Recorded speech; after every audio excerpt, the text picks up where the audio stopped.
ধর্ম মানতে না চায়, আমি মানবো না। না মানো, আল্লাহকে তুমি হিসাব দিবে। কিন্তু ধর্মকে কটূক্তি করে, ধর্মকে ব্যঙ্গ করে, ধর্মের অপব্যাখ্যা করে জনগণের সেন্টিমেন্টকে উস্কে দেওয়ার ক্ষমতা কারো নাই। তারা পার্লামেন্টের অধিকাংশ আসনে আদর্শিক, যাদের অন্তরের ভিতরে তাকওয়া আছে, সততা আছে, প্রোঅ্যাক্টিভনেস আছে, তাদেরকে পার্লামেন্টে পাঠাতে হবে। বিভিন্ন জায়গায় কিছু মানুষ ধর্ম নিয়ে, আল্লাহ রসুল নিয়ে আজে বাজে কথা বলে, আমরা উইদিন শর্টেস্ট পসিবল টাইম আমরা তাদেরকে ধরে আইনের আওতায় নিয়ে এসেছি।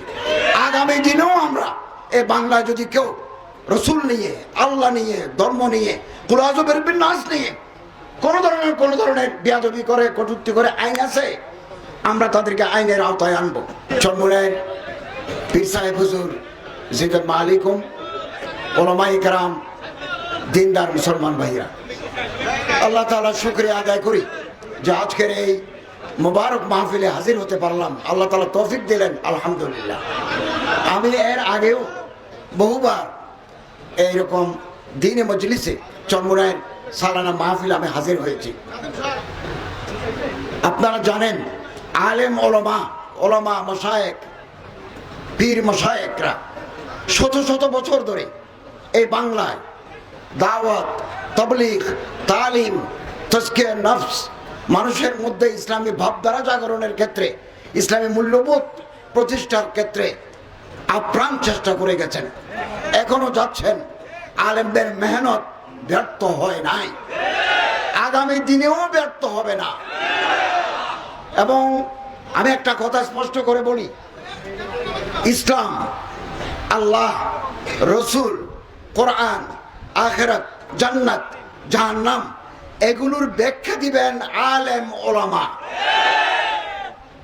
আমি আপনি যারা জীবনে মাদ্রাসায় পড়ি নাই, আমাদের বুকের ভিতরে দিনে এলম নাই, আমরা যদি এগুলো ব্যাখ্যা দিতে যাই তাহলে উলট পালট কথা বের হবে। এই উলট পালট কথা বের হলে প্রতিবাদ করা আলেমদের দায়িত্ব। এবং আমাদের যে সিআরপিসি, ক্রিমিনাল প্রসিডিউর যেটা আছে, দণ্ডবিধি, এটার অপরাধী হয়ে যাব। কেউ ধর্ম যদি না মানতে চায়, আমাদের দণ্ডবিধিতে আছে মুসলমানরা পারিবারিক আইন মেনে চলবে, শরিয়া মেনে চলবে। এটা আমাদের পারিবারিক আইন 1961 ইংরেজির বিধানে আছে। কেউ যদি ধর্ম মানতে না চায়, আমি মানবো না।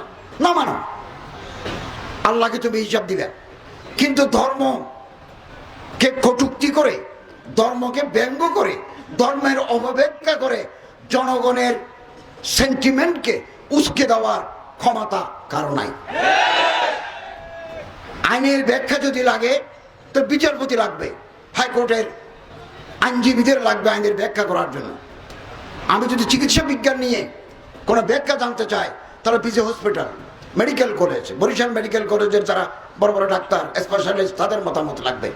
ইসলাম সম্পর্কে যদি কেউ কোনো কমেন্টস করতে চায়, সেটা আলেম ওলামাদের মন্তব্যের সাথে ঐক্যমত্য হতে হবে, না হলে সংঘাত অনিবার্য হয়ে পড়ে। আমরা যখন দায়িত্ব নিয়েছি 2024 সালের 8ই আগস্ট, আমি প্রথম ঢাকায় এসে উঠেছি এই যে আমার ভাই মৌলানা ফয়জুল বাড়ি মাসুদ সাহেবের ওখানে, এবং অধ্যক্ষ ইউনুস সাহেব, জিদুল মালিকুম, আমাদের চরমুনাইর মোহতরম পীর সাহেব, আমার মুরব্বী, উনি আমাকে বলেছেন যে আপনি ঢাকা আসেন, আমি উপদেষ্টা হব, সেটা আমি 24 ঘন্টা আগেও জানি না। এটা আল্লাহ তাআলার দান, আমার মুরব্বীদের মেহনত। আমি উঠে ওখানে এসেছি, আমি মাগরিবের আগ পর্যন্ত জানি না রাত 8টায় আমার শপথ নিতে হবে। সেটা আল্লাহ তাআলার দান, ওনাদের মেহনত। অধ্যক্ষ ইউনুস সাহেব আমার ফোন করে বললেন যে আপনি সকালে ফ্লাইটে চলে আসেন। এসে মাসুদ ভাইয়ের ওখানে উঠেছি, দুপুরের ভাত খেয়েছি। 1900 ওইদিকে যাওয়ার সময় একেবারে বঙ্গভবনে ঢুকে গেছে। একজন মন্ত্রী বা উপদেষ্টা দিয়ে আমাদের কাঙ্ক্ষিত সাফল্য অর্জিত হবে না। পার্লামেন্টের 200 আসন যদি আদর্শিক রাষ্ট্র যারা চান, তারা যদি গঠন করতে পারেন, রাষ্ট্রীয় কাঠামোর পরিবর্তন ঘটবে। আমাকে দিয়ে যদি আপনি বলেন শরিয়া আইন নাফেজ করেন, এটা আমার পক্ষে সম্ভব না। আমার তো হাত পা বাঁধা, আমি তো রুলস রেগুলেশনস বিধির বাইরে যেতে পারি না।